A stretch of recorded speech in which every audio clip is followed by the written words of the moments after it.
A paz do Senhor Jesus, queridos irmãos, queridas irmãs, seja muito bem-vindo a mais uma aula da Escola Bíblica Dominical.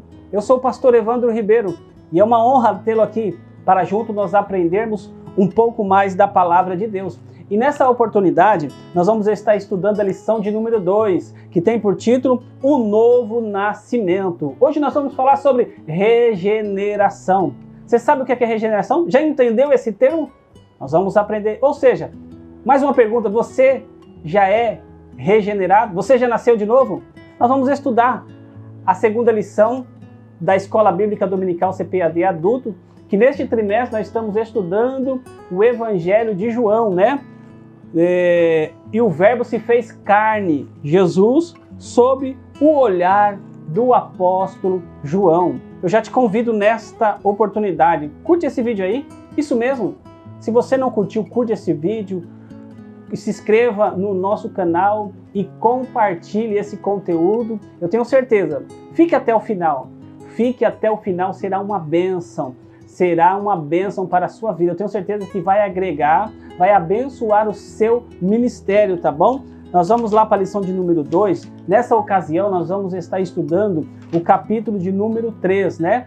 Aquele famoso diálogo, né? Aquela famosa conversa com Jesus e Nicodemos, tá? Então, hoje nós vamos estudar a respeito do novo nascimento, né? Estudaremos a doutrina da regeneração. A doutrina do novo nascimento foi apresentado pelo próprio Jesus no famoso encontro entre Nicodemos, um fariseu e líder religioso judeu.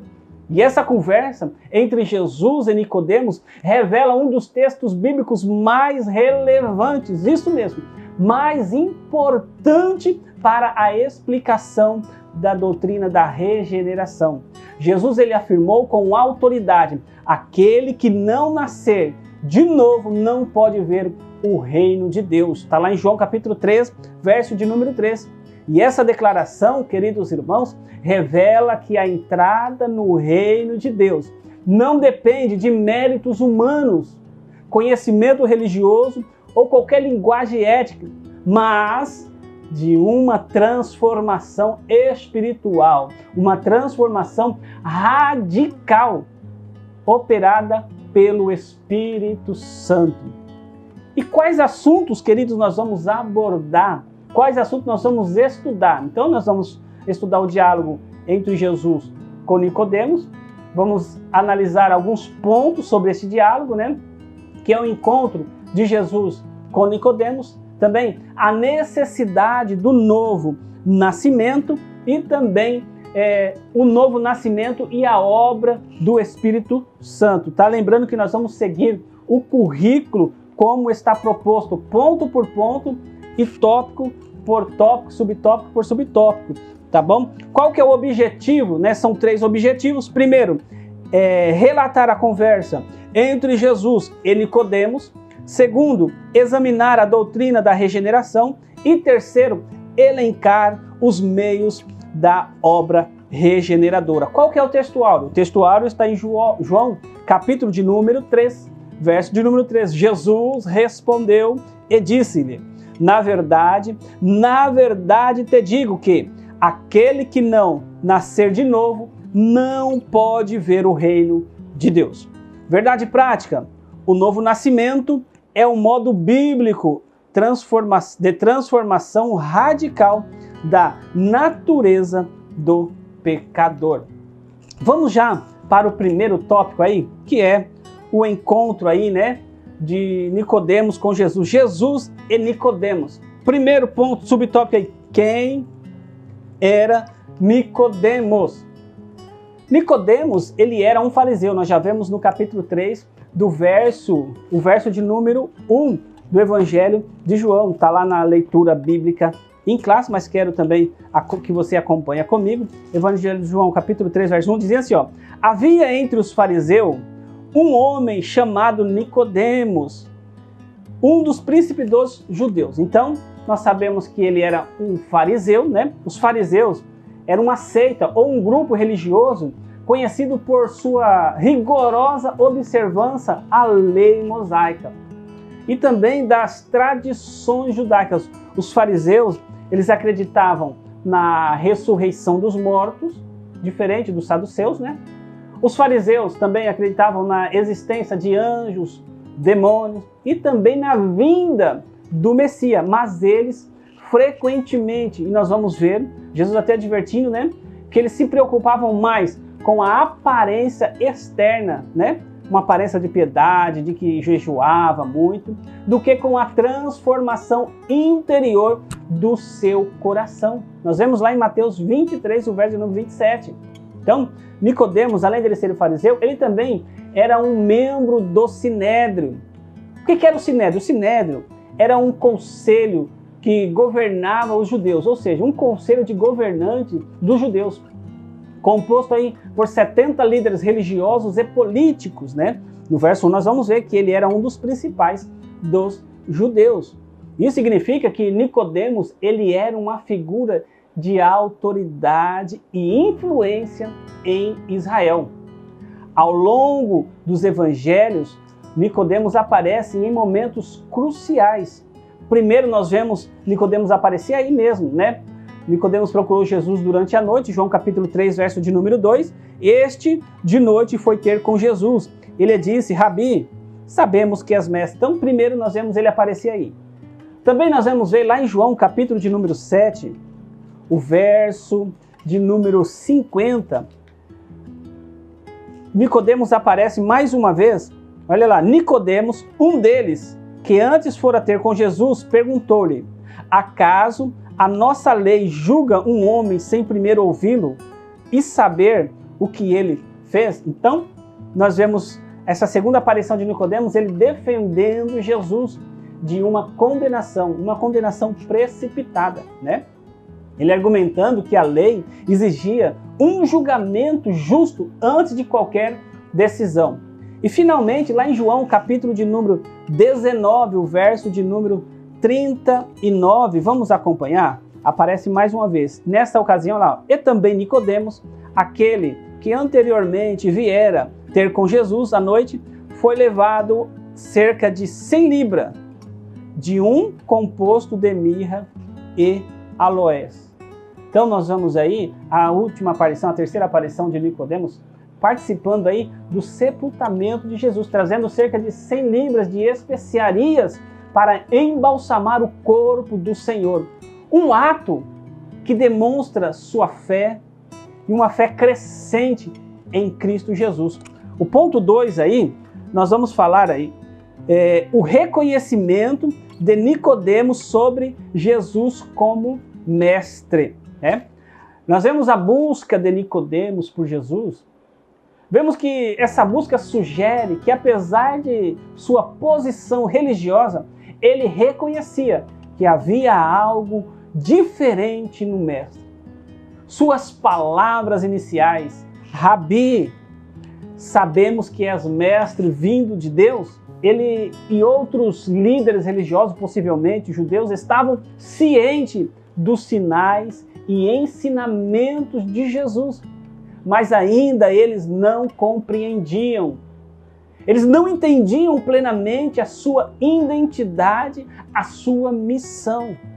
Ele reconheceu que os sinais realizados por Jesus testificavam que ele era um enviado de Deus. Quando ele fala, Rabi, sabemos que és mestre vindo de Deus, porque ninguém pode fazer estes sinais que tu fazes se Deus não for com ele. É o João capítulo 3, verso de número 2. Mas a sua abordagem revela um entendimento incompleto da verdadeira natureza de Cristo.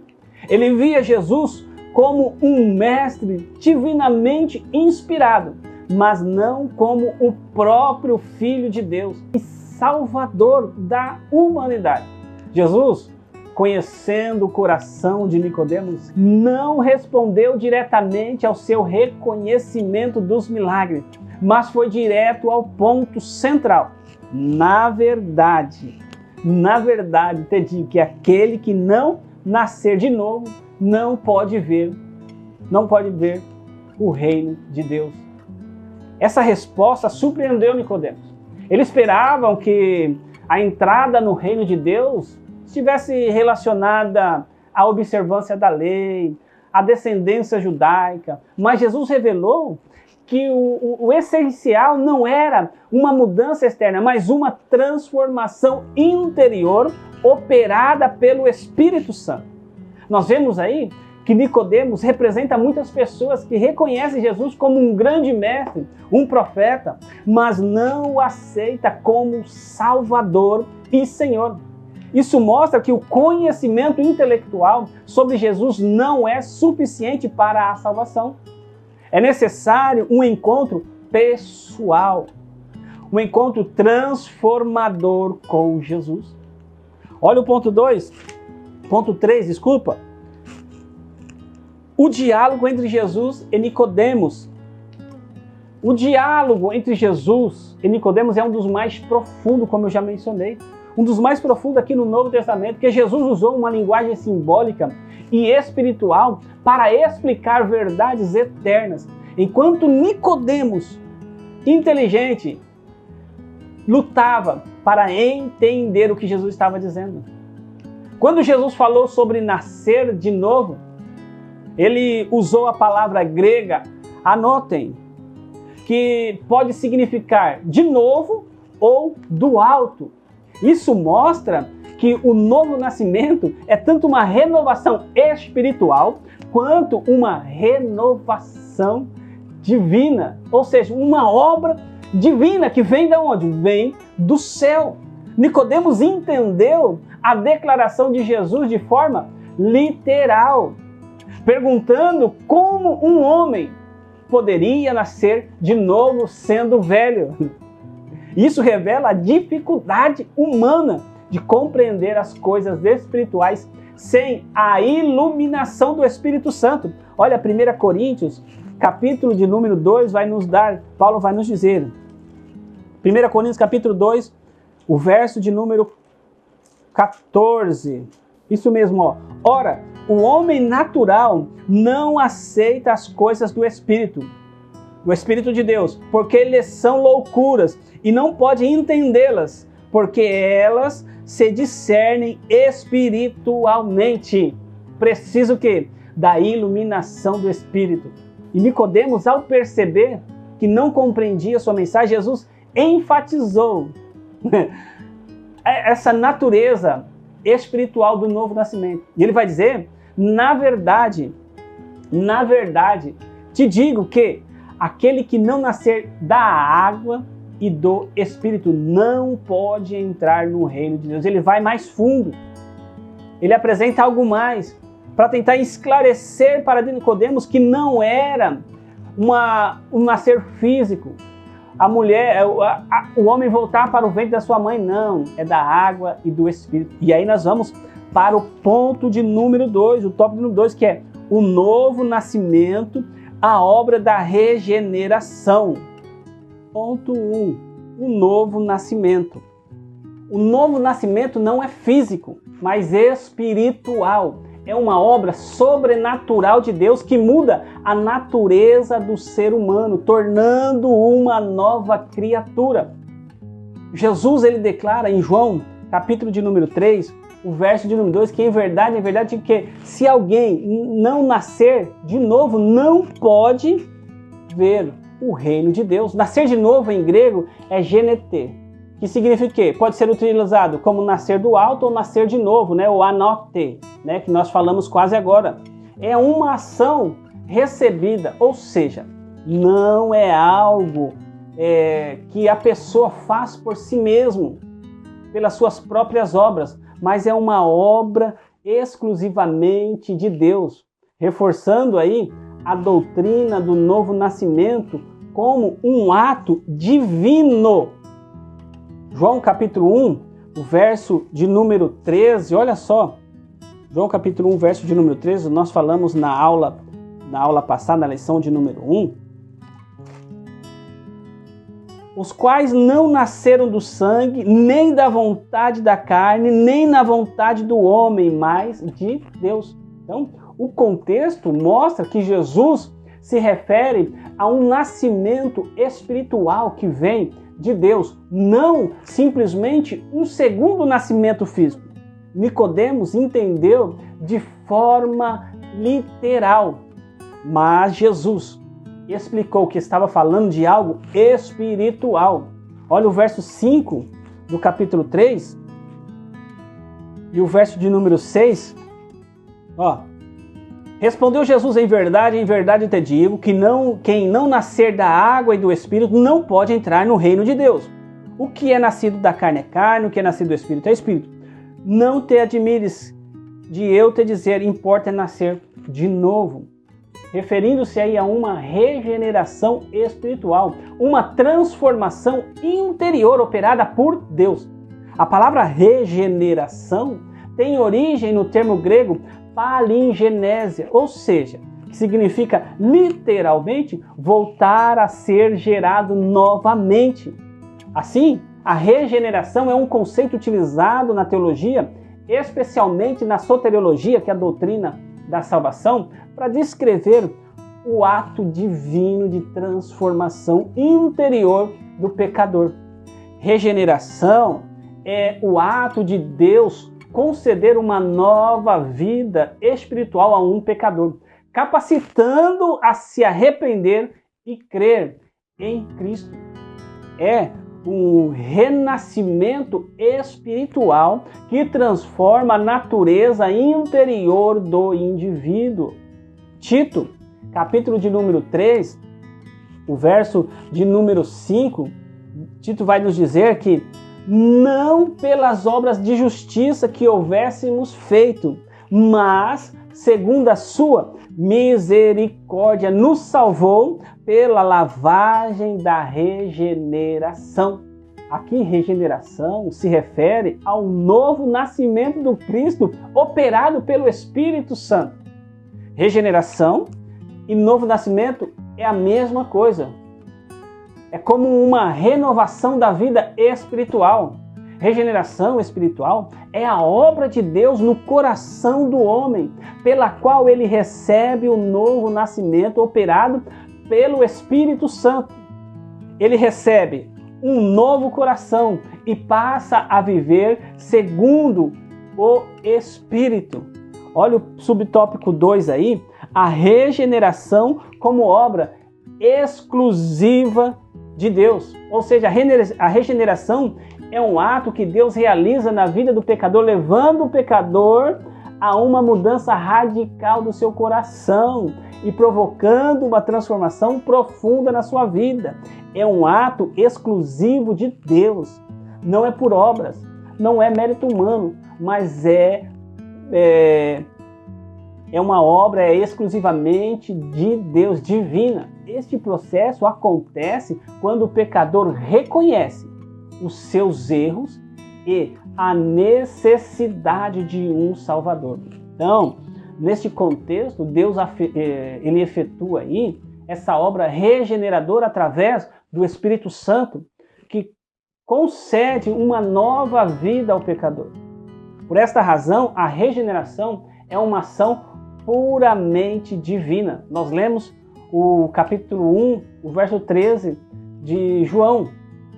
Por quê? Mas a todos quanto receberam, deu-lhe o poder de serem feitos filhos de Deus, aos que creem no seu nome, os quais não nasceram da carne, não nasceram da vontade da carne, não nasceram do sangue, mas da vontade, nem da vontade do homem, mas da vontade de Deus.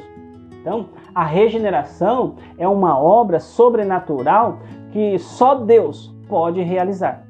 Jesus ele comparou a ação do Espírito Santo ao vento que sopra aonde quer. Olha lá, João, capítulo de número 3, o verso de número 8. O vento sopra onde quer, ouve a sua voz, mas não sabes de onde vem, nem para onde vai. Assim é todo o que é nascido do Espírito. Isso ilustra que a regeneração não está sob o controle humano, mas é uma obra soberana de Deus. Efésios, capítulo de número 2, o verso de número 8, Paulo vai enfatizar essas verdades para nós. Efésios capítulo 2, verso de número 8. Porque pela graça sois salvos, mediante a fé. Isto não vem de vós, é dom de Deus, não de obras, para que ninguém se glorie. Ele enfatiza aqui que a salvação é um dom de Deus, não um resultado de obras humanas. Não, a regeneração é um ato da graça, onde Deus concede vida espiritual àqueles que estão mortos em seus pecados. Olha o capítulo 2 do verso 1 de Efésios ainda, continuando. Ele vos deu a vida, estando vós mortos nos vossos deleites e pecado. Olha o ponto 3. Vai dizer assim, ó, a necessidade da regeneração do pecador. O ato de regenerar, que significa gerar outra vez no campo físico, esse ato é impossível. Mas no campo espiritual, implica a obra do Espírito Santo. Daí nós entendemos. Então, a necessidade da regeneração na experiência humana é por causa da sua pecaminosidade, adquirida pelo homem na queda. Então, a regeneração é necessária, porque todos os seres humanos estão espiritualmente mortos, separados de Deus por causa do pecado. Romanos, capítulo de número 3, o verso de número 23, Paulo ele declara, vamos fazer essa leitura. Paulo ele declara assim, ó, pois todos pecaram e carecem da glória de Deus. O pecado nos separa de Deus e nos torna incapaz de nos salvar, ou seja, incapaz de salvar a nós mesmos. Nós não temos capacidade de nem de nos salvar. Jesus ele disse a Nicodemos que era necessário nascer da água e do Espírito. A água pode simbolizar a purificação e a palavra de Deus, enquanto o Espírito representa a obra regeneradora do Espírito Santo. O apóstolo Paulo ele escreveu aos Romanos, pelo que, como por um homem entrou o pecado no mundo, e pelo pecado a morte. Também a morte passou a todos os homens, por isso que todos pecaram. Logo a seguir, no versículo de número 19 de Romanos capítulo 5, como pela desobediência de um só homem, muitos foram feitos pecadores. Assim, pela obediência de um, muitos foram feitos justos. Jesus foi o justo, que sendo obediente até a morte de cruz, ele conquistou para todos a oportunidade do resgate da velha vida para uma nova vida. Tópico 3. Já chegamos no tópico de número 3. Os meios da obra regeneradora. Ponto 1. A operação do Espírito Santo. Ó, a primeira noção que Nicodemos tinha acerca do futuro, o futuro reino de Deus, era uma noção política, uma noção material, que seria instalado no mundo pelo Messias. Ele esperava a chegada do reino de Deus que fora prometido e esperando por todos os judeus até os tempos de hoje. Mas Jesus, ele mostra a Nicodemos que o reino de Deus não é comida. O reino de Deus não é bebida, nem político, nem material. O reino de Deus é espiritual, abrangente, que alcança todo mundo. Foi uma surpresa para Nicodemos, quando Jesus lhe disse que para ter acesso ao reino, ele deveria experimentar um novo nascimento, um nascimento espiritual. E essa transformação é operada exclusivamente pelo Espírito Santo, sendo ele o agente divino que aplica a redenção aos pecadores arrependidos, como nós falamos do tópico passado. Então, olha o ponto 1, a operação do Espírito Santo. Foi Jesus quem falou a Nicodemos que nascer de novo era necessário. Que nascer de novo é uma obra do Espírito Santo. Jesus faz uma relação do novo nascimento como o nascer da água e nascer do Espírito. O nascer da água, metaforicamente, significa a obra purificadora do Espírito. Muitos veem o termo água como uma referência ao batismo cristão. Indiscutivelmente, nós sabemos que o batismo cristão tem a importância para quem quer entrar no reino de Deus. Isso sem dúvida. Porque no batismo em águas, o pecador faz sua confissão pública de que Jesus é o caminho para quem deseja o reino de Deus. Isso é sem dúvida. Pelo batismo, o crente declara a sua fé à sociedade, mas todos sabemos que a água do batismo não tem poder algum de regeneração. O ponto de partida para entrar no reino de Deus é o batismo de arrependimento. O Espírito Santo é o agente da regeneração. Ele convence do pecado, da justiça e do juízo, mas também vivifica, renova e santifica. A regeneração não é meramente uma reforma moral, é uma nova criação. O Espírito Santo habita em nós, guiando-nos e capacitando-nos a viver uma vida que reflete a santidade de Cristo. Essa obra do Espírito, ele remove o coração endurecido pelo pecado e coloca um coração sensível à vontade de Deus. Também ele capacita o regenerado a crer e se arrepender, pois sem essa ação não tem como fazer dele uma nova criatura. Também implanta a vida de Cristo no crente, fazendo dele uma nova criatura. Olha o ponto 2. A palavra de Deus. Segundo o modo da regeneração, é por meio da palavra de Deus. O apóstolo Paulo declarou em sua epístola, sendo de novo gerados, não da semente corruptível, mas da incorruptível, pela palavra de Deus, viva e que permanece para sempre.